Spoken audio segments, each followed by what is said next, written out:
Bismillahirrahmanirrahim. Assalamualaikum warahmatullahi wabarakatuh. Waalaikumsalam warahmatullahi wabarakatuh. Alhamdulillah, alhamdulillahirabbil alamin wa bihi nasta'inu ala umuri dunya waddin. Shalatu wassalamu ala Rasulillah wala haula wala quwata illa billah amma ba'd. Baik, mari kita mulai pertemuan pada siang hari ini dengan bersama-sama melafadzkan basmalah. Bismillahirrahmanirrahim. Iya. Hari ini merupakan pertemuan yang ke-13 gitu ya untuk mata kuliah hukum perbankan syariah, yang mana ini melanjutkan ya pembahasan minggu yang lalu terkait dengan penyelesaian sengketa ekonomi syariah ya. Dan minggu yang lalu sudah kita bahas tentang media ataupun metode dalam penyelesaian sengketa ekonomi syariah. Yang pertama adalah as-sulhu ataupun islahun ataupun suluh ya. Kemudian yang kedua ada namanya tahkim gitu ya, ataupun melalui mediator ya, dan yang ketiga melalui qadha. Nah, dan yang ketiga ini belum kita, ataupun yang kedua belum sepenuhnya kita bahas gitu ya. Karena minggu yang lalu ya kita baru sampai pada pembahasan tentang tahkim gitu ya. Tahkim. Baik. Hari ini kita akan melihat tentang qadha ya. Ma makna qadha? Ya, mungkin sudah saya sampaikan pada pertemuan sebelumnya ya. Qadha makna lughatan artinya memutuskan atau menetapkan ya. Apa yang diputuskan adalah perkara sengketanya. Ingat, yang diputuskan adalah sengketanya, masalahnya, pokok perkaranya, bukan hubungan silaturahim antar para pihak yang bersengketa. Gitu ya. Sehingga di sini dikatakan memutuskan atau menetapkan. Yang ditetapkan, yang diputuskan adalah perkaranya, bukan hubungan antar individunya. Nah, ataupun antar lembaganya. Nah, kemudian secara istilah artinya menetapkan suatu hukum ya, hukum syariat ya pada suatu peristiwa atau ya sengketa untuk menyelesaikan secara adil dan mengikat. Nah, adil itu artinya tidak berat sebelah. Itu namanya adil. Ya, baik penggugat maupun tergugat ya ini harus mendapatkan solusi yang terbaik. Jadi ada istilah win-win solution ya. Keduanya mendapatkan kemenangan, mendapatkan keuntungan ya. Tidak ada yang merasa merasa dirugikan atas sengketa yang diperselisihkan ya. Karena pada prinsipnya adalah win-win solution. Nah, kemudian yang kedua, qadha gitu ya. Artinya lembaga resmi. Ya. Lembaga resmi pemerintah untuk melaksanakan fungsi yudikatifnya yang berwenang menyelesaikan perkara perdata dan juga pidana. Nah, lembaga yang dimaksud di sini apa? Pengadilan, ya, yaitu pengadilan, baik pengadilan agama maupun pengadilan negeri, ya. Hanya saja dalam konteks ekonomi syariah, gitu ya. Untuk lembaga pengadilan yang dimaksud adalah pengadilan agama sesuai dengan Undang-Undang Nomor 3 Tahun 2006, gitu ya. Nah, di sini dikatakan orang yang berwenang menyelesaikan perkara pada pengadilan disebut dengan qadhi ataupun hakim. Ya, sebentar saya stop dulu. Saya lanjutkan ya. Jadi ya, pihak yang menjadi penengah atau yang menyelesaikan dan menetapkan dan memutuskan dan menetapkan itu disebut dengan qadhi ataupun hakim. Ya, beda dengan tahkim. Tahkim ini kan semacam lembaga yang sifatnya resmi tapi bukan lembaga pemerintahan, ya, bukan lembaga negara, ya, seperti arbitrase. Nah, kemudian kekuasaan qadhi, seorang hakim, ini tidak bisa dibatasi oleh pihak yang bertikai. Maksudnya bagaimana? Baik penggugat ataupun tergugat ini tidak bisa mengatur atau tidak bisa meminta atau intervensi ya pihak qadha ataupun qadhi di sini untuk memberikan putusan sesuai dengan yang mereka inginkan, tidak bisa.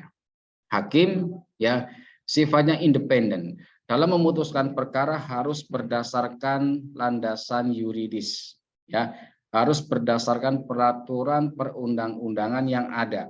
Bagaimana Pak jika tidak ada ketentuan perundang-undangan yang mengatur tentang perkara, maka hakim wajib melakukan namanya yang pertama, jurisprudensi. Ya, apa jurisprudensi? Jurisprudensi adalah melihat ya putusan hakim terdahulu terkait dengan perkara yang sedang disengketakan. Artinya perkara itu mungkin ada kemiripan walaupun tidak sama, gitu ya. Jadi ada pada peristiwa sebelumnya ada sebuah kasus misalkan ya, dan telah diputuskan oleh hakim, perkaranya hampir sama, gitu ya, perkaranya bersama tapi mungkin ada perbedaan dan itu bisa dijadikan sebagai jurisprudensi. Artinya apa? Hakim menggunakan putusan hakim terdahulu ya, putusan pengadilan terdahulu untuk memutuskan perkara yang sedang ditanganinya. Itu yang pertama. Yang kedua, hakim wajib menemukan hukum baru. Ya. Dan disinilah ya saya katakan kewenangan keleluasan seorang hakim ketika memutuskan perkara yang memang dasar hukumnya belum ada, misalkan di mana hakim dituntut harus menemukan hukum baru, beristihad, gitu ya, baik secara individu ataupun secara kolektif dengan para hakim anggota. Ya, jadi ada putusannya. Ya, perkara kalau sudah masuk ke pengadilan, sudah masuk ke persidangan, gitu ya. Ini harus ada putusannya. Apakah putusan dalam konteks memutuskan perkaranya atau dalam konteks yang lain, misalkan kemudian sudah masuk gugatan tapi belum masuk persidangan, kemudian gugatan ditarik, maka itu juga bagian dari bisa dikatakan putusan tapi sifatnya belum masuk ke ranah pengadilan. Ya, perkara yang sudah masuk ke pengadilan atau baru masuk ke penyelidikan, ya bisa nggak Pak ditarik kembali? Nah, sebelum sampai ke sana, tentunya pihak pengadilan akan melakukan namanya mediasi. Jadi setiap perkara yang masuk ke pengadilan, ya, ini tidak lantas langsung disidangkan, tidak, gitu ya. Tapi ya akan dimediasi terlebih dahulu oleh hakim. Hakim dengan menunjuk, misalkan menunjuk secara personal mediator atau menunjuk secara kelembagaan yaitu Basarnas, Badan Arbitrase Syariah Nasional, untuk memediasi para pihak yang bersengketa. Jadi ya, boleh Pak, boleh. Nanti saya jelaskan. Ya, dan keputusan kode ini, keputusan hakim ini mengikat para pihak. Ya, jadi keputusan itu sifatnya final and binding, mengikat para pihak dan selesai. Ya, kalau ada yang tidak puas Pak, boleh banding, boleh. Tetapi ranahnya pada Mahkamah Agung atau pengadilan tinggi dulu, ya. Pengadilan tinggi dulu, baru nanti kalau ada putusan yang tidak memuaskan lagi bisa naik ke Mahkamah Agung, ya. Kalaupun nanti enggak puas lagi, itu sudah final sebenarnya, ya. Kalaupun mau naik ke tingkat yang lebih tinggi lagi adalah Mahkamah Konstitusi, tapi tidak berkaitan dengan perkaranya. Mahkamah Konstitusi hanya akan melihat dari aspek undang-undangnya apakah sudah benar atau tidak. Gitu ya. Putusannya tidak berpengaruh ketika sudah masuk ke ranah Mahkamah Konstitusi, ya. Hanya akan dilihat apakah undang-undang yang dijadikan dasar penetapan hakim dalam memutuskan suatu perkara itu sudah benar atau tidak. Jika misalkan kemudian Pak, putusan dasar hukum yang digunakan oleh hakim ternyata salah menurut Mahkamah Konstitusi, apakah putusannya bisa dianggap batal Pak? Nah, ini pertanyaan menarik kalau seperti ini. Ya, kalau terjadi seperti ini, putusan bersifat tetap final and binding. Iya, tidak lantas kemudian menggugurkan ya putusan hakim sebelumnya, karena ranahnya bukan di ranah perkaranya tapi di level perundang-undangannya ataupun peraturan yang dijadikan sebagai dasar hukum hakim dalam penetapan suatu perkara, dalam memutuskan dan menetapkan suatu perkara. Ya, ini qadha. Jadi qadha ini adalah lembaganya, bukan individunya, yaitu lembaga peradilan atau pengadilan agama khususnya dalam sengketa ekonomi syariah. Ya, sampai sini cukup jelas ya.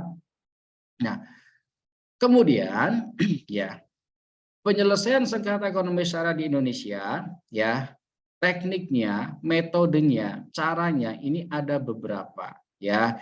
Kalau tadi kan di awal ada namanya suluh ataupun asulhu ataupun islah, kemudian ada namanya tahkim ataupun mediasi, kemudian yang ketiga adalah qadha melalui lembaga peradilan. Nah, bagaimana terkait dengan forum atau size of forum ataupun size of jurisdiction-nya?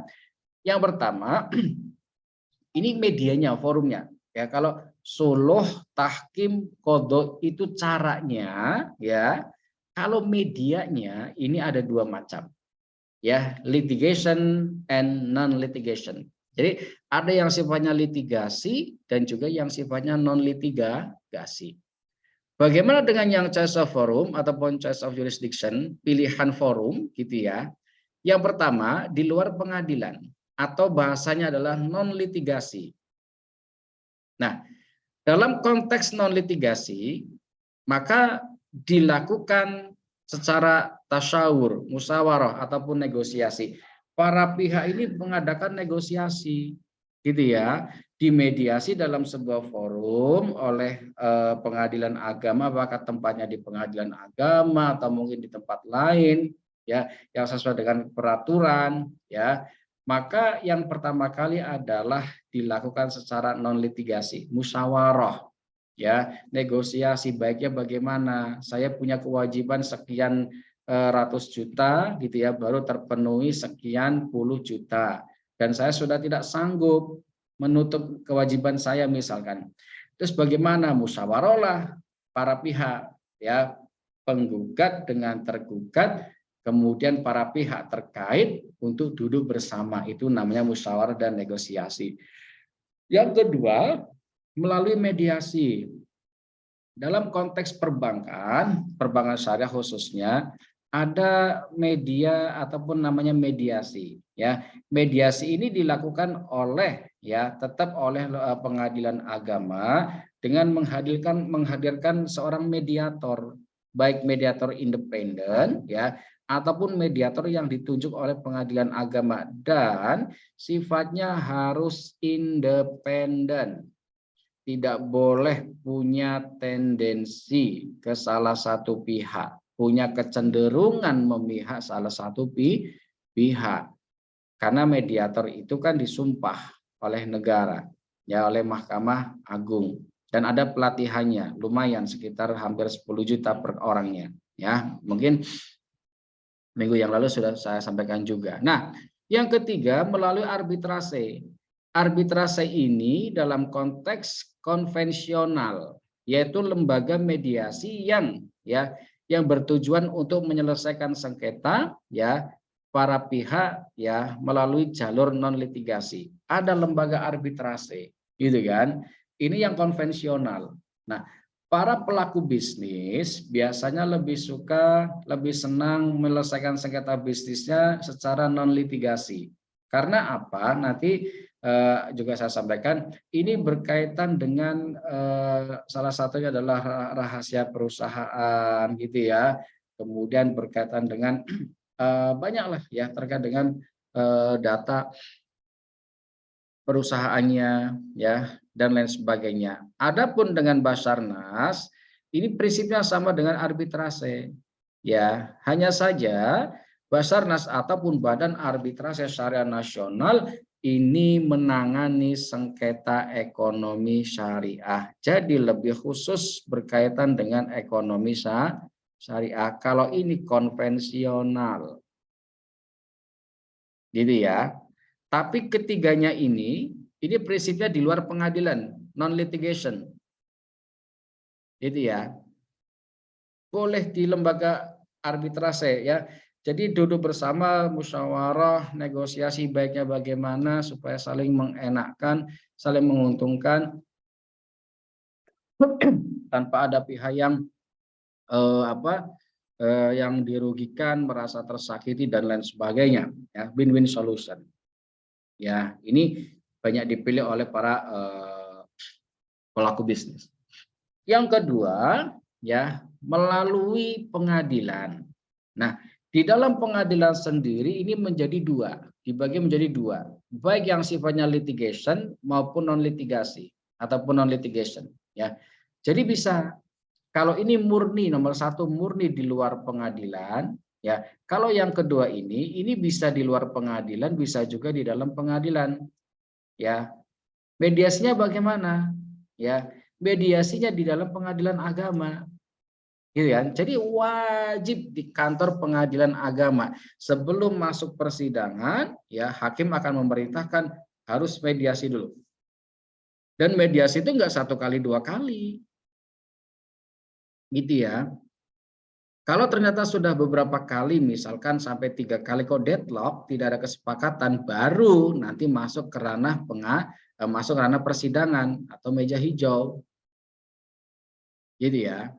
Nah, solusi terakhir tadi saya katakan, kalau deadlock, tidak ada kesepakatan para pihak, maka ya sudah persidangan, sidang di pengadilan agama, ya. Antara tergugat dan penggugat nanti akan di sidang, termasuk nanti para saksi, ya, dari kedua belah pihak, tergugat maupun penggugat, ya. Kemudian barang bukti, misalkan dokumen-dokumennya seperti apa, gitu ya. Ini kalau sudah masuk ranah litigasi, ya, ataupun melalui dunia pengadilan, ya. Nah, baik, ini pilihan forumnya ya. Kalau yang 3 islah, suluh atau islah, suluh, kemudian tahkim dan juga qadha, ini caranya, ya. Kalau forumnya ada litigasi, ada juga non litigasi. Ya, jadi perlu saudara pahami di situ ya. Baik. Kemudian ya, ciri ataupun karakter, ya, bentuk penyelesaian sengketa. Nah, jadi ada negosiasi, ada mediasi ataupun konsiliasi, ada melalui pengadilan ataupun litigation, dan juga terakhir arbitrase. Bagaimana sifatnya? Bagaimana ciri-cirinya? Yang pertama, ya, ini indikatornya ya. Ini parameternya, indikatornya. Nah, ciri ataupun sifat-sifatnya, ya, bentuknya, kalau negosiasi ini informal, tidak formal gitu loh. Tapi putusannya mengikat para pihak, ya. Ini juga demikian, ya. Tidak formal juga. Tapi kalau pengadilan, ya, kalau pengadilan ini sangat formal karena ada hukum acaranya, gitu ya. Kalau mediasi, negosiasi, ini prinsipnya adalah mufakat untuk para pihak. Kesepakatan, musyawarah mufakat itu namanya negosiasi ataupun mediasi atau konsiliasi. Beda dengan konsinyasi. Kalau konsinyasi itu kerjasama, sharing sharing budget, sharing anggaran, sharing tugas dan kewajiban, gitu ya. Itu namanya konsinyasi. Nah, kalau negosiasi, ya, tidak formal termasuk mediasi, tapi kalau pengadilan formal dan ada hukum acaranya, mulai dari pendaftaran perkara, kemudian hukum acaranya mediasi dahulu, kalau tidak mencapai mufakat maka masuk ke ranah persidangan, nanti ada replik, duplik dan lain sebagainya, baru nanti hakim mempertimbangkan untuk memutuskan dan menetapkan perkara yang disengketakan. Nah, kalau arbitrase ini sifatnya agak formal, tapi putusannya, ya, ini tetap mengikat para pihak. Maksudnya semi formal gimana, Pak? Ya bisa dilakukan di kantor misalkan tadi yang non litigasi dan litigasi di kantor pengadilan agama, bisa juga di kantor Basarnas ataupun arbitrase, gitu ya. Nah, Sedangkan sifatnya ini negosiasi dan mediasi sama-sama mufakat para pihak. Enak, gitu kan? Tidak ada yang dirugikan, kesepakatan. Namanya kesepakatan adalah antarodin minhum. Ya, sama-sama ridho di antara mereka. Ya. Sedangkan kalau pengadilan agama ataupun secara litigasi ini pertikaian alat bukti. Maksudnya pertikaian itu apa? Adu alat bukti. Mana bukti yang disodorkan oleh penggugat? Mana bukti yang dimiliki oleh tergugat? Nah, itu adu bukti. Jangan-jangan ada pemalsuan tanda tangan, pemalsuan data dan lain sebagainya misalkan. Nah, termasuk adu argumen. Jadi ya, itu namanya melalui pengadilan. Ya, sama dengan arbitrase. Ada bukti-bukti formilnya di sini. Gitu ya.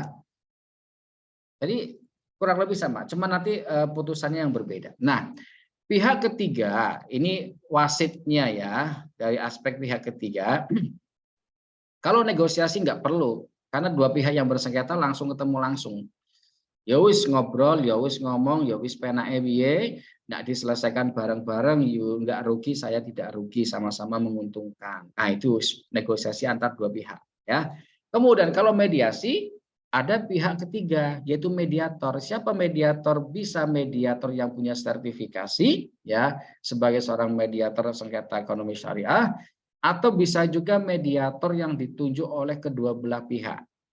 Ya, saya selaku tergugat menunjuk si A, saudara selaku penggugat menunjuk si B sebagai mediator. Bertemu ya dalam satu forum, satu majelis, kita saling mendiskusikan, saling membicarakan baiknya bagaimana, gitu kan? Nah, kalau pengadilan, hakim itu tidak berhak dipilih, tapi langsung ditentukan oleh pihak pengadilan siapa yang akan menangani sengketa ekonomi tersebut. Ya, kita nggak tahu. Tahu-tahu nanti di papan pengumuman, oh perkara nomor sekian tentang ini, ya sidang pada tanggal sekian pukul sekian dengan hakim ketua siapa, anggota siapa dan seterusnya. Itu kalau di lembaga pengadilan. Nah, kita nggak bisa tuh intervensi, kita nggak bisa nunjuk siapa hakimnya, ya. Nah, beda halnya dengan lembaga arbitrase. Kalau lembaga arbitrase ataupun Basarnas, ya ini boleh saya memilih. Ya, memilih siapa pun sama itu ya. Prinsipnya adalah punya keahlian dalam perkara yang disengketakan. Ya, sengketanya masalah warisan misalkan. Ya ahli dong yang ditunjuk, jangan orang yang karena punya hubungan darah saja dipanggil tapi nggak tahu teorinya, nggak tahu ilmunya, ya. Nah, ini tidak dibenarkan. Nah, kemudian sifat publikasinya, ya. Jadi kalau negosiasi ya tertutup, mediasi tertutup karena para pihak saja kan. Ngumpul kayak di mana sambil ngopi, yuk kita informal lah, sharing-sharing dari hati ke hati, kita terbuka, kita jujur, kita punya komitmen apa, ya udah di antara mereka saja yang tahu. Tapi kalau melalui pengadilan, nah itu hakim akan mengatakan pengadilan ini dinyatakan dibuka dan terbuka. Ya, dibuka dimulai sidangnya, terbuka artinya masyarakat umum bisa menghadiri persidangan. Ya, ketika sidang dinyatakan dibuka, maka sengketanya akan dibuka sekalian, bukti-buktinya. Oh ternyata toh, misalkan dari penggugat, oh datanya begini, tergugat, oh ternyata tergugat ini memang bermasalah, kan terbuka aib-aibnya kan begitu. Itu kalau melalui pengadilan, ya. Adapun melalui arbitrase, ya case ataupun kasus yang sedang ditangani ini sifatnya tertutup hanya para pihak saja, ya.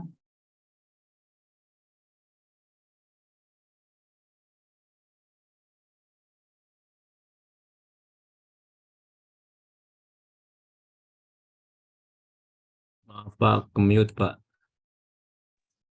Iya, sepertinya tadi saya hilang terlempar karena jaringannya terputus. Kita lanjutkan ya. Oke. Adapun hasil akhirnya, ya, hasil akhir dari proses entah itu negosiasi, mediasi, ya, ini sama-sama berbasis kesepakatan para pihak, ya, sama-sama berbasis kesepakatan saja di sini, ya. Sedangkan kalau pengadilan ini putusan dan penetapan, ya, penetapan. Namanya perkara yang sudah diputus ketok palu oleh hakim wajib ditetapkan. Jangan diputus tok tapi nggak ditetapkan. Nanti bisa diganggu gugat lagi nanti. Bisa diperkarakan lagi putusan hakim itu. Ya. Jadi setelah diputus, dinyatakan, diputus dan ditetapkan itu harus satu kesatuan yang tidak bisa dipisahkan. Ya. Adapun putusan arbitrase sifatnya hanya putusan, tapi mengikat para pihak. Tidak perlu ditetapkan, putusan saja nanti bentuknya SK, surat keputusan, gitu kan. Nah, ini terkait dengan ciri bentuk penyelesaian sengketa baik yang sifatnya melalui melalui tahkim. Tahkim itu ranahnya di sini, gitu kan. Kemudian melalui suluh itu di sini, ya. Kemudian ranah qadha itu di sini, ya. Sementara kalau ini bisa masuk litigasi, bisa juga masuk non litigasi yang arbitrase, karena tergantung sifat dan bagaimana keinginan para pihak. Dan satu hal yang perlu kalian catat, ya, jika terjadi sengketa, ya, dan akan diselesaikan di mana, pengadilan kah ataupun media di Basarnas kah, itu harus tertuang dahulu dalam akad. Akad yang ditandatangani disepakati di awal perjanjian itu harus menyebutkan media ataupun forum yang akan dijadikan untuk menyelesaikan jika terjadi sengketa ekonomi ataupun sengketa di dalam akad yang telah disepakati tadi. Gitu ya. Itu harus disebutkan. Ya, jadi akad itu harus menyebutkan jika terjadi sengketa, maka akan diselesaikan melalui misalkan Basarnas, ya, melalui pengadilan, nah, atau melalui musyawarah mufakat.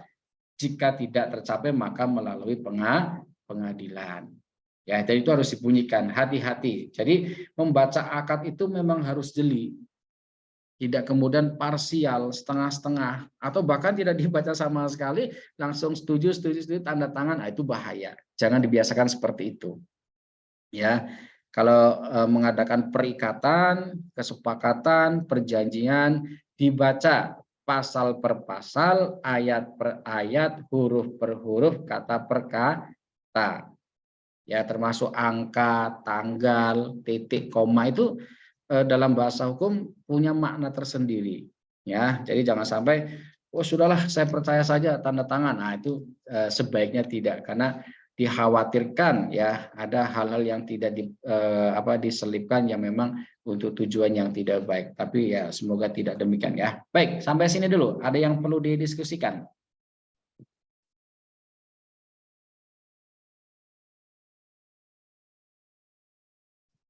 Kita lanjutkan.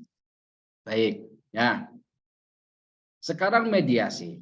Ya, tadi saya katakan ya, yang sifatnya litigasi ataupun non litigasi ya, ini dapat dilakukan di dalam pengadilan itu sendiri atau bahkan di luar pengadilan.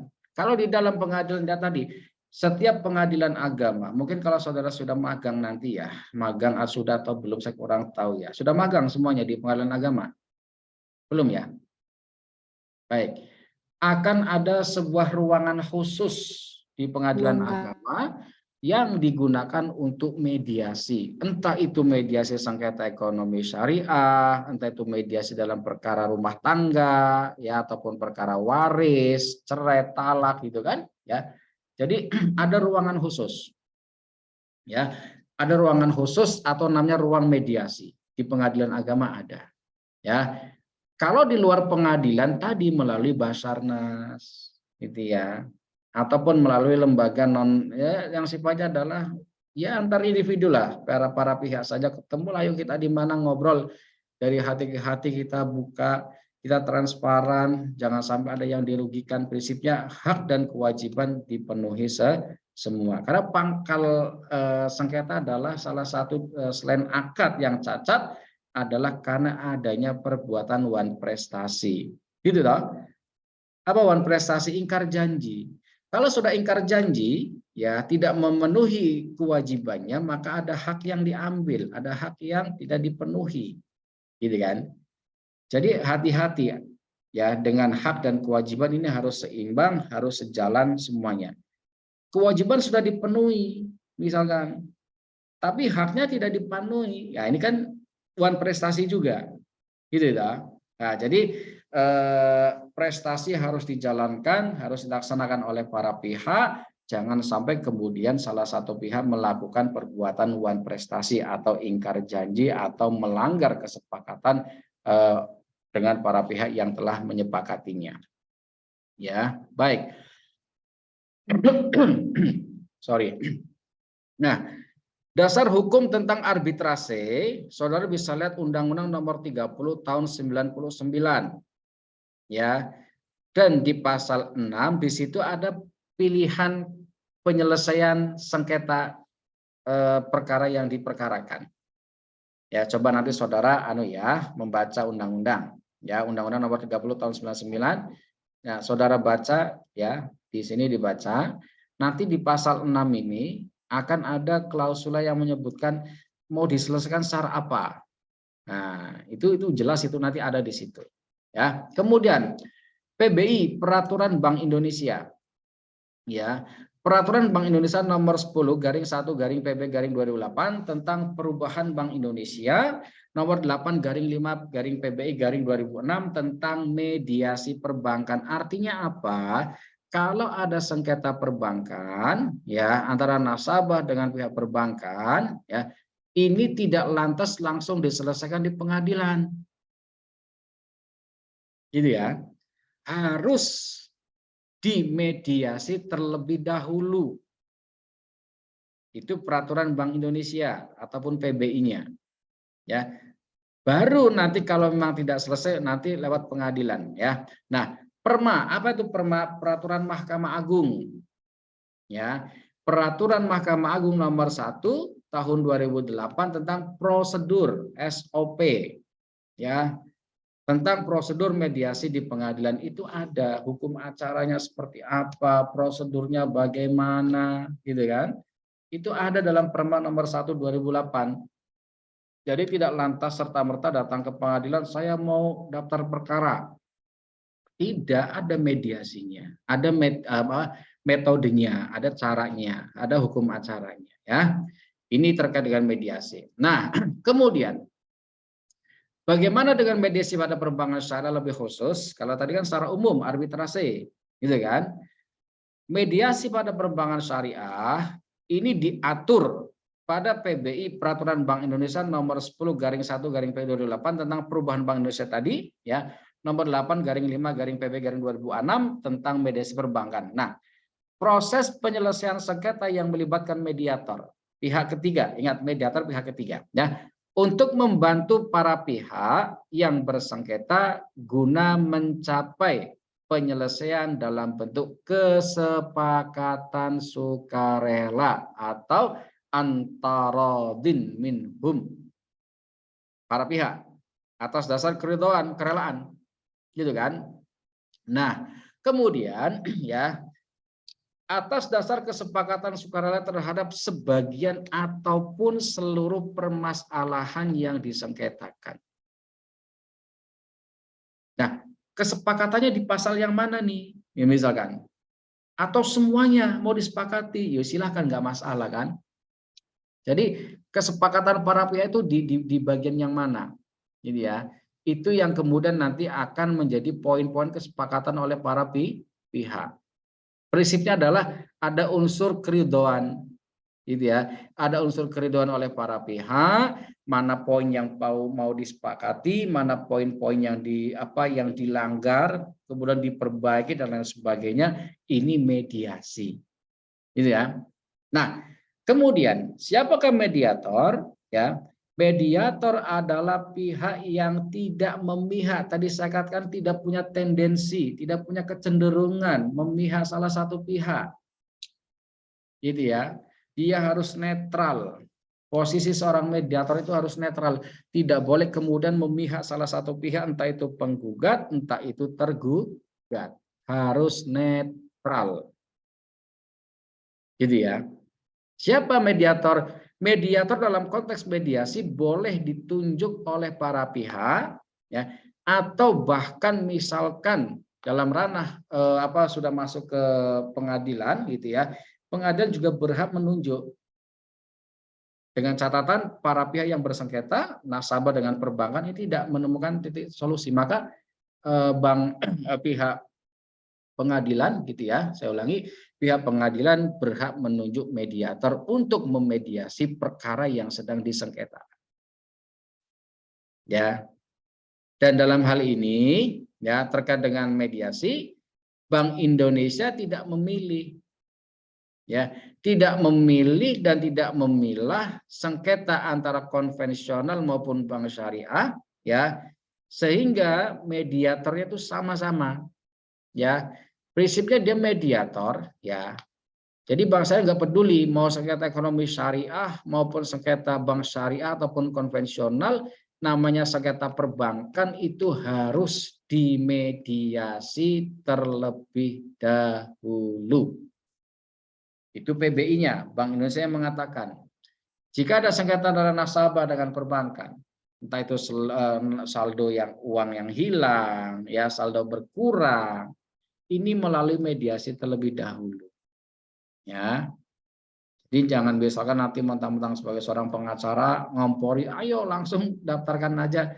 Oh ya, didaftarkan boleh, tapi dengan catatan pengadilan pun akan merekomendasikan dahulu untuk diadakan mediasi terlebih dahulu.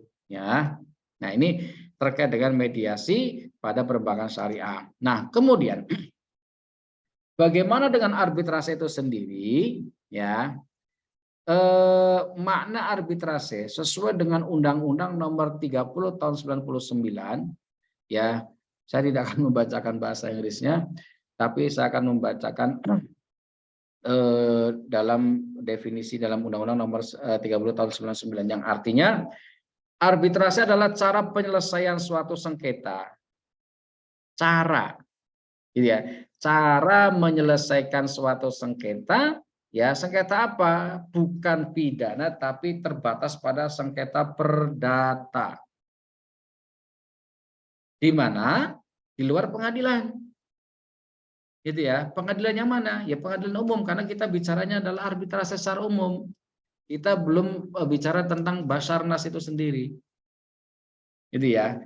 Penyelesaian sengketa perdata di luar pengadilan umum yang didasarkan pada perjanjian arbitrase yang dibuat secara tertulis oleh para pihak yang bersengketa. Tadi saya katakan di dalam akad itu harus memuat pernyataan, ya, jika terjadi sengketa perselisihan para pihak maka akan diselesaikan secara musyawarah terlebih dahulu, ya, untuk mufakat. Dan jika tidak tercapai mufakat maka dilanjutkan diselesaikan di pengadilan agama. Itu harus dibunyikan dalam sebuah akad.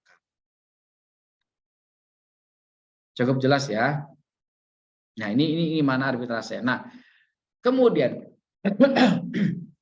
dasar hukumnya secara umum tadi masalah arbitrase, ya. Saudara bisa lihat di Undang-Undang Nomor 30 Tahun 99 tentang arbitrase dan pilihan penyelesaian sengketa. Ya, lantas bagaimana dengan Basarnas? Saudara lihat fatwa DSN Dewan Syariah Nasional, ya, yang mengatakan jika salah satu pihak tidak menunaikan kewajibannya atau wan prestasi atau ingkar janji atau jika terjadi perselisihan di antara para pihak, maka penyelesaiannya dilakukan melalui Basarnas, Badan Arbitrase Syariah Nasional, ya, setelah tidak tercapai musyafakat atau musyawarah mufakat. Jadi musyawarahnya nggak sepakat, deadlock, nggak ada titik temu, ya udah, gitu kan, ya. melalui arbitrase syariah dulu, Basarnas dulu. Ya, kalau nggak ada kesepakatan lagi, ya sudah naik ke pengadilan. Ya, jadi prosesnya tuh ada stepnya, tidak langsung ke ranah pengadilan, gitu ya. Ini dasar hukum arbitrase. Nah, kemudian bagaimana dengan Basarnas itu sendiri? Kita masih ingat bagaimana ketika Bank Muamalah Indonesia ataupun Bank BAMUI dibentuk ya pada tahun 92-94. Ya, ketika Bank Muamalah dibentuk, saat itu jugalah berdiri namanya Basarnas. Ya, ternyata Basarnas ini juga ketika Bank Muamalah dibentuk sudah ada pemikiran tindakan preventif untuk ya menangani jika terjadi sengketa di dalam perbankan syariah. Maka dibentuklah namanya Basarnas. Ya, kemudian seiring berjalannya waktu ya Basarnas ataupun dulu namanya BAMUI, Bank Muamalah Indonesia ya ada perubahan nama ya. Ini pada tahun 2002 ya. Bukan 2022 tapi 2002.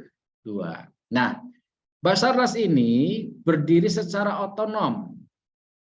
Ya, artinya apa? Basarnas itu berdiri mandiri, tidak berada di bawah lembaga manapun ya. Sehingga sifatnya independen. Ya. Baik dalam independen dalam menyelesaikan masalah baik yang datang dari lingkungan bank syariah, asuransi syariah maupun pihak lain yang memerlukannya. Siapa pihak lain? Ya para nasabah, masyarakat ya yang berkaitan dengan ekonomi syariah. Ya, boleh tidak hanya perbankan saja ya, masalah waris ya, masalah jual beli ya, prinsipnya adalah ekonomi syariah ya. Nah, kemudian penyelesaian melalui Basarnas dapat dilakukan jika terjadi kesepakatan dan dicantumkan dalam akta awal.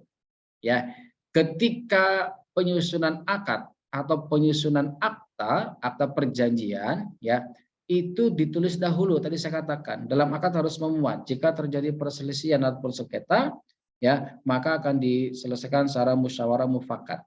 Dan jika tidak selesai musyawarah mufakat, maka melalui pengadilan. Itu yang dikatakan namanya paktum ya. Ya, paktum de compromitendo. Ada kompromi, fakta integritas, perjanjian ya. Atau dibuat ketika terjadi sengketa. Tadi saya katakan akta kompromi ya, akta perjanjian. Di awal kalau ada sengketa disebutkan dalam akadnya. Ya. Kalau lupa bagaimana, Pak? Ya, saya kira tidak sampai lupa lah. Ya. Pasti ketika akad itu dibuat akan dibuat sedetail mungkin kalau memang itu adalah baik, saya kira tujuannya baik. Tapi kalau ada oknum yang memanfaatkan akta dibuat dengan tujuan untuk menipu, itu bisa jadi terjadi seperti itu. Ya, hati-hati. Makanya dibaca pasal per pasal, ayat per ayat gitu ya, bab per bab ataupun kata per kata, bahkan huruf sampai dengan tanda titik komanya ya. Itu juga diperhatikan dalam akad, entah itu di perbankan syariah ataupun dalam persoalan-persoalan yang lain. Gitu ya. Ini Basarnas. Nah, kemudian yang terakhir ini masalah pengadilan agama. Ini flashback saja ya, walaupun sudah tidak terjadi. Ini flashback saja. Nah, dalam Undang-Undang Nomor 3 Tahun 2006 Pasal 49 ya, pengadilan agama, ingat ya, pengadilan agama bertugas dan berwenang memeriksa, memutus ya, dan menyelesaikan perkara di tingkat pertama antar orang-orang yang beragama Islam. Nah, tadi dulu ya. Jadi pengadilan agama ya melalui Undang-Undang Nomor 3 Tahun 2006 ini secara absolut mutlak punya kewenangan yang mutlak, ya, yang tidak bisa kemudian sengketa ekonomi syariah ini dilimpahkan ke pengadilan umum, tidak bisa. Seperti pengadilan negeri itu tidak bisa. Karena sudah ada undang-undangnya nomor 3 tahun 2006 tadi saya katakan, ya. Apa? Bertugas, berwenang, memeriksa, memutus, menyelesaikan perkara, ya, di tingkat pertama, ya.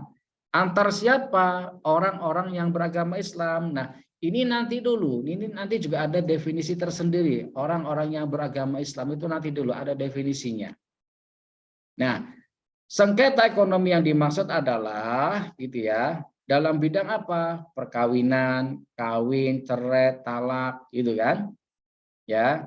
Kemudian dalam masalah apa? Waris, wasiat, hibah, wakaf, zakat, infak, sedekah, dan yang terbaru yang ada yang apa di ini kan dulunya Undang-Undang nomor 74 kalau tidak salah masalah perkawinan, ya. Nah, kemudian ditambahkan masalah ekonomi syariah ini dalam Undang-Undang nomor 3 tahun 2006 yang mana ini menjadi ranah daripada pengadilan agama, bahkan sampai memutus, tidak hanya apa memeriksa saja, bahkan sampai eksekusinya itu dilakukan oleh pengadilan agama.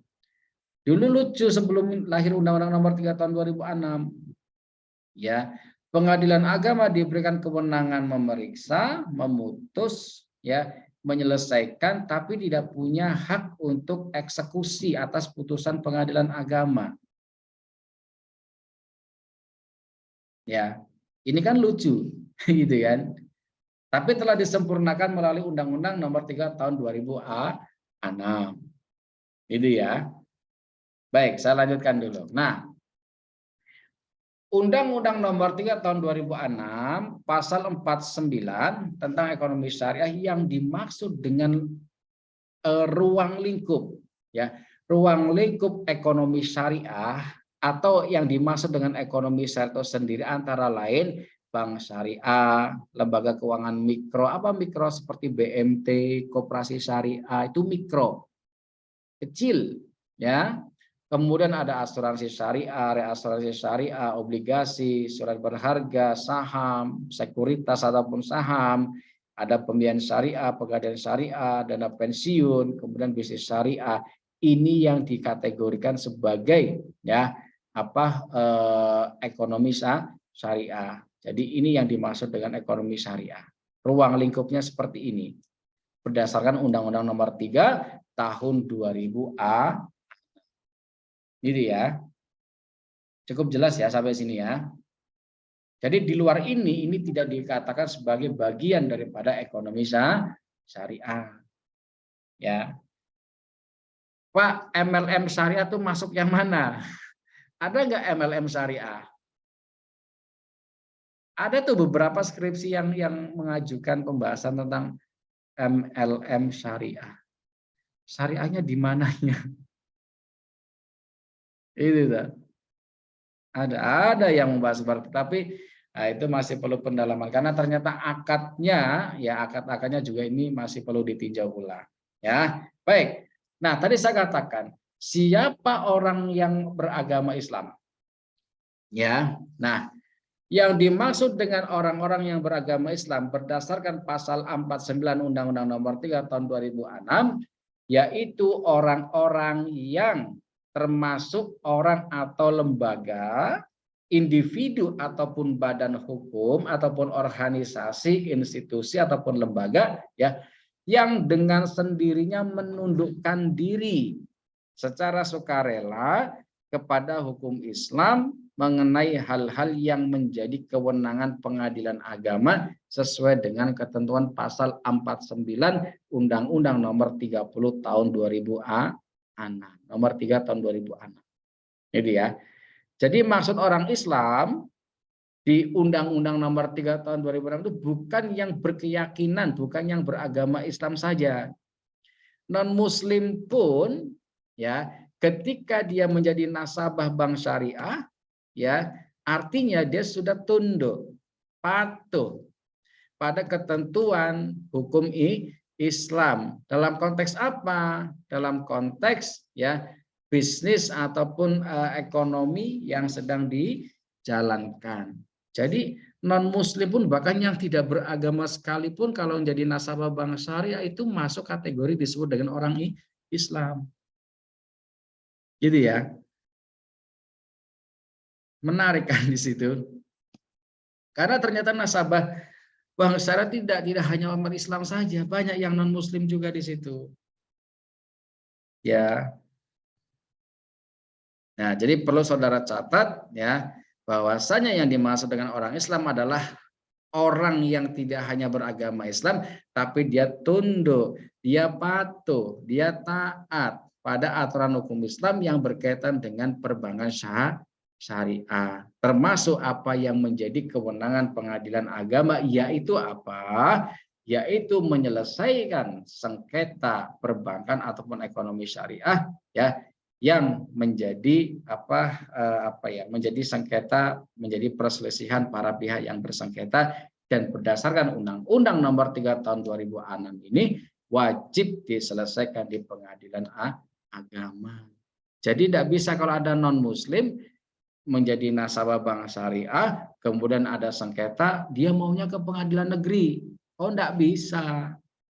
Undang-Undang Nomor 3 Tahun 2006 dianggap dia sebagai orang Islam yang tunduk patuh pada aturan hukum Islam, yaitu sengketa ekonomi syariah diselesaikan di pengadilan agama.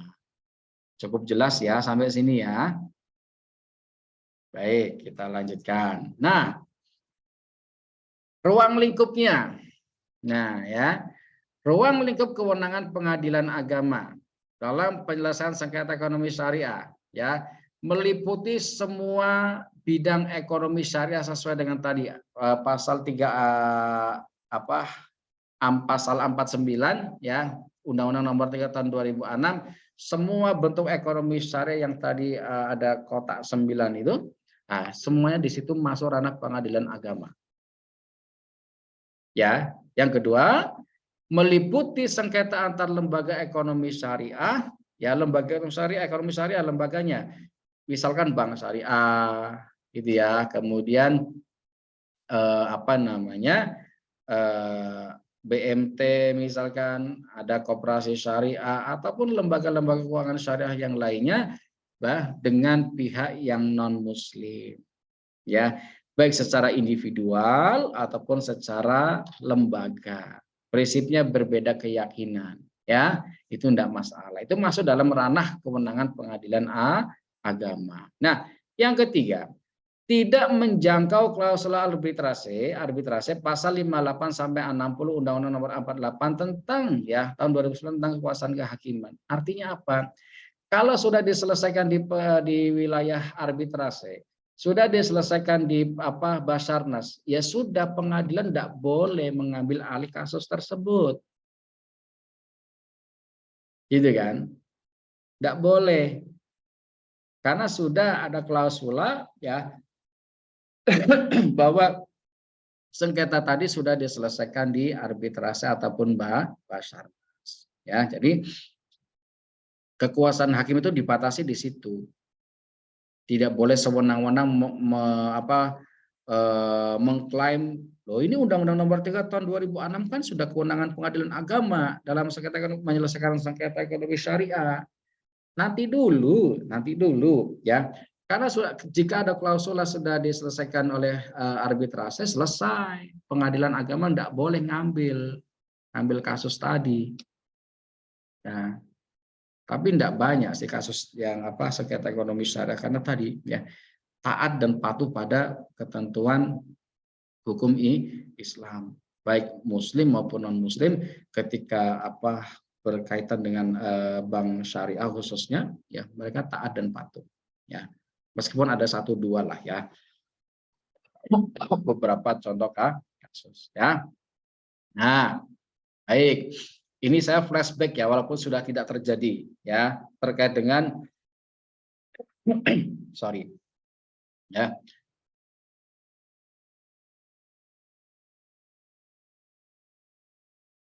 Baik.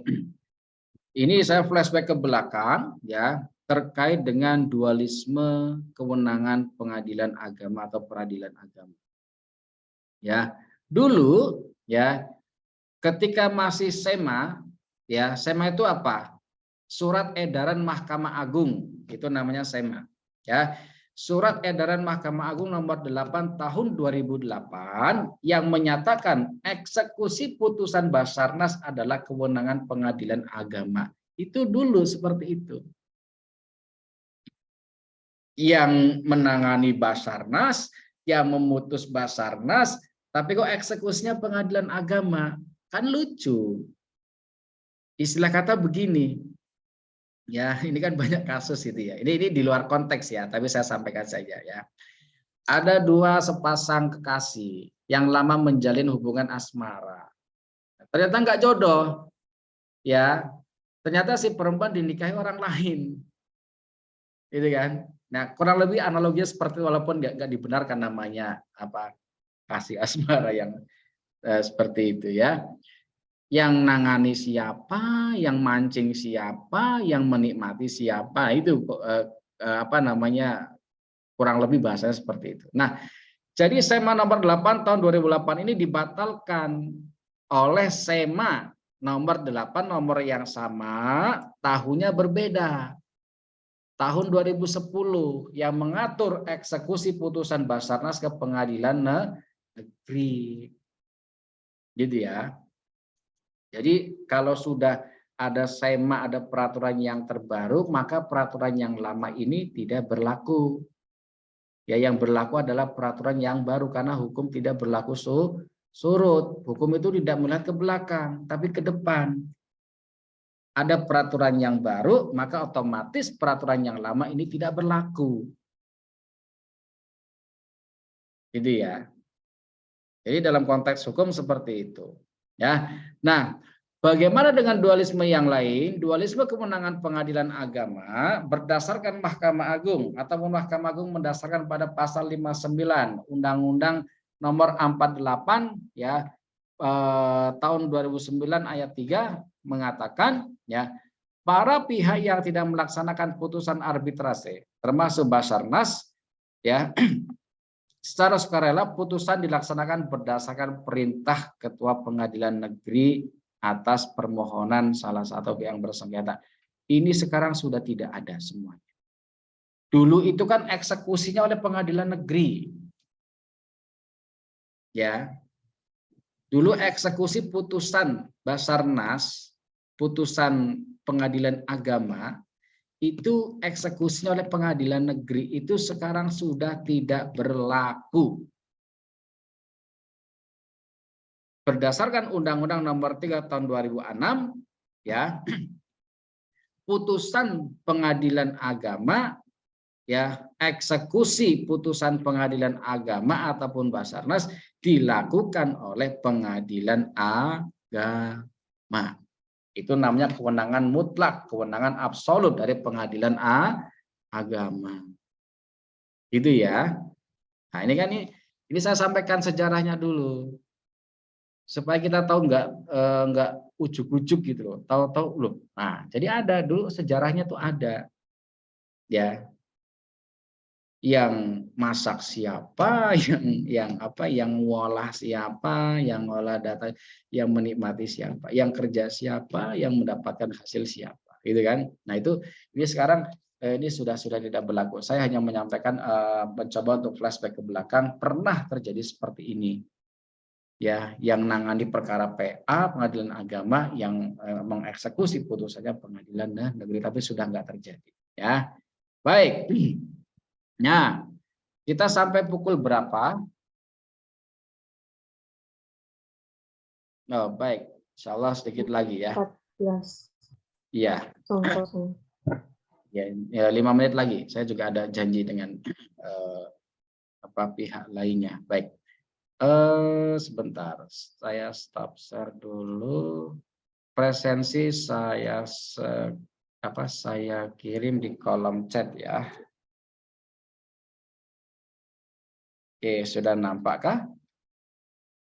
Oke, baik. Saya lanjutkan ya.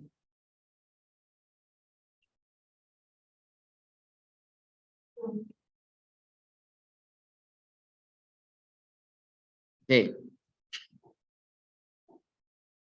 Terkait dengan keunggulan, ya keunggulan dan kelemahan. Ya saya sampaikan dulu pernah ada materi keunggulan dan kelemahan bank syariah. Ternyata dalam proses penyelesaiannya juga demikian. Ketika terjadi masalah ataupun sengketa, ya keunggulannya apa? Kalau diselesaikan di pengadilan agama, ya ini sesuai dengan Undang-Undang Nomor 3 Tahun 2006. Adanya kewenangan yang lebih luas, ya. Kemudian, ya pengadilan agama memiliki sumber daya manusia yang memahami persoalan syariah karena berbasis misalkan sarjana syariah, sarjana hukum Islam. Beda dengan sarjana hukum murni yang belum tentu memahami hukum Islam. Kenapa kok begitu, Pak? Karena ya sebentar, ini saya kok lupa apa namanya merekam kembali. Oh, masih direkam ya. Ya. Nah, karena ya untuk menjadi seorang hakim di pengadilan agama ada salah satu syarat yang wajib dipenuhi, ya. Lahu aulaha mahara fi qiraatil kutub wabil khusus kitab turath, kitab kuning. Itu salah satu syarat yang tidak dimiliki oleh pengadilan lain selain pengadilan agama ketika saudara mau menjadi seorang hakim di pengadilan. Tujuannya apa? Karena sumber-sumber ekonomi akad-akad ekonomi syariah sumbernya dari hukum Islam. Iya dah. Bagaimana mungkin seorang hakim yang tidak bisa membaca kitab kuning diminta untuk memahami akad-akad ekonomi Islam yang sumbernya dari sumber kitab kuning. Nah, itu salah satu syarat keunggulannya. Jadi SDM-nya baik. Tapi ya nanti dulu ada tapinya ya. Mempunyai hukum material yang cukup memadai antara KHS, kompilasi hukum ekonomi syariah itu hukum materialnya. Ada hukum formil, ada hukum material. Hukum formil adalah undang-undang itu formil. Kalau material itu semacam apa ya yang sifatnya adalah tambahan lah ya. Bisa dibahasakan seperti itu. Ya. Dia tambahan ya memberikan pengayaan terkait dengan sumber hukum yang bisa digunakan, yaitu kompilasi hukum ekonomi syariah. Ya, kemudian keberadaan kantor PA Pengadilan Agama sekarang sudah sampai tingkat kabupaten. Tidak hanya tingkat provinsi, tapi di setiap kabupaten sekarang sudah ada namanya Pengadilan Agama dan ramai sekarang untuk Pengadilan Agama. Tapi ramainya bukan ramai sengketa ekonomi syariah, ramainya adalah ramai orang gugat cerai. Ya, ini naudzubillah, gitu kan. Sekarang banyak perceraian itu diajukan oleh pihak istri, namanya gugat cerai. Faktornya apa? Ya macam-macam. Ada faktor ekonomi, faktor KDRT, ya ada faktor pihak ketiga, ya atau punya pil atau punya will, ya mutanawiyah ataupun mulawan, ya bermacam-macam dan berwarna-warni dalam dunia. Dan sekarang ramai itu.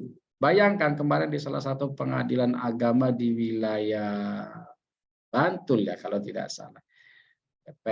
Pengadilan agama Bantul dalam satu hari bisa menangani kasus, memutus ya, atau menangani ya, saya lupa. Hampir 50 per hari. Ya. Dominasinya adalah gugat cerai. Gitu ya. Tapi ekonomi syariah ada tapi 1-2 ya. Dan masih ongoing prosesnya. Nah, kelemahannya apa? Ya tadi ya, sebagian besar aparat mempunyai latar belakang disiplin syariah dan hukum namun kurang memahami aktivitas ekonomi syariah ataupun ekonomi mikro maupun makro. Jadi walaupun banyak sarjana syariah, ternyata waktu kuliah kurang dibekali dengan teori-teori ekonomi konvensional. Sama lah kayak kita kan di sini kan. Langsung ekonomi syariah. Tidak belajar atau belum belajar ekonomi konvensional. Nah itu salah satunya. Padahal banyak akad-akad yang yang memang perlu ditinjau ulang. Nah, Kemudian ada pencitraan ataupun inferior yang dipandang hanya berkutat mengenai masalah NCTR. Itu apa? Nikah, cerai, talak, rujuk, NCTR. NCTR ya. Nikah, cerai, talak, rujuk. Nah, dulu kan image-nya pengadilan agama hanya masalah itu saja. Sampai sekarang masih. Itu PR ya. Jadi NCTR ini artinya nikah, cerai, talak, rujuk. Nah, dulu seperti itu saja. Tapi setelah lahir Undang-Undang Nomor 3 Tahun 2006, ini sudah diperluas. Ada sengketa ekonomi syariah itu masuk. Ya, kemudian sebagian besar kondisi sarana maupun prasarana belum sepenuhnya mempresentasikan sebagai lembaga yang punya marwah, ya, punya kewenangan dalam mengadili para pelaku bisnis. Karena tadi image-nya masih NCTR tadi itu. Ya, nikah, cerai, talak, rujuk masih sebatas itu saja, ya. Tapi ini masalah waktu saja. Proses itu kan terus berjalan, ya. Insya Allah nanti akan semakin semakin lebih baik lagi. Apalagi sekarang gedungnya sudah seragam semua, termasuk bahkan sampai identitas baju seragam pun formal seperti apa sudah ada SOP-nya semua dan semakin maju, ya. Penampilan dan kemampuan aparat yang dianggap kurang meyakinkan. Biasalah, ya. Mereka menganggap hakim agama kan taunya masalah NCTR tadi. Ngapain kok ikut-ikutan menyelesaikan ekonomi syariah juga? Tahu dari mana mereka ilmu ekonomi? Kadang ada pernyataan seperti itu. Tapi tidak masalah. Ya namanya proses, ya. Proses itu kan terus berjalan sambil melengkapi, sambil memperbaiki gitu kan. Dan seterusnya, itu namanya proses, ya. Baik, ya, saya kira ini dulu untuk pertemuan hari ini. Nanti insya Allah akan kita lanjutkan pada pertemuan yang terakhir atau pertemuan minggu depan, ya. Semoga bisa dipahami dengan baik. Saya minta saudara banyak membaca itu, ya, termasuk membaca peraturan-peraturan yang sifatnya terbaru lah, ya. Jangan kemudian hanya mengandalkan dari materi yang disampaikan oleh dosen khususnya dalam mata kuliah ini. Karena tadi ilmu itu sifatnya progresif, termasuk juga peraturan-peraturan perundang-undangan ataupun yang lainnya yang mendukung materi pembelajaran. Ya, sampai sini dulu. Ada yang perlu ditanyakan atau yang perlu didiskusikan? Cukup? Cukup, Pak. Baik, ya. Oke, ya. Baik, mari kita cukupkan pertemuan pada siang hari ini dengan bersama-sama melafadzkan hamdalah. Alhamdulillah. Assalamualaikum warahmatullahi wabarakatuh. Waalaikumsalam warahmatullahi wabarakatuh. Terima kasih, Pak. Presensi saya tunggu sampai maksimal pukul berapa ya? Pukul 14 lewat 15 menit, ya. Saya tutup, ya. Iya, Pak.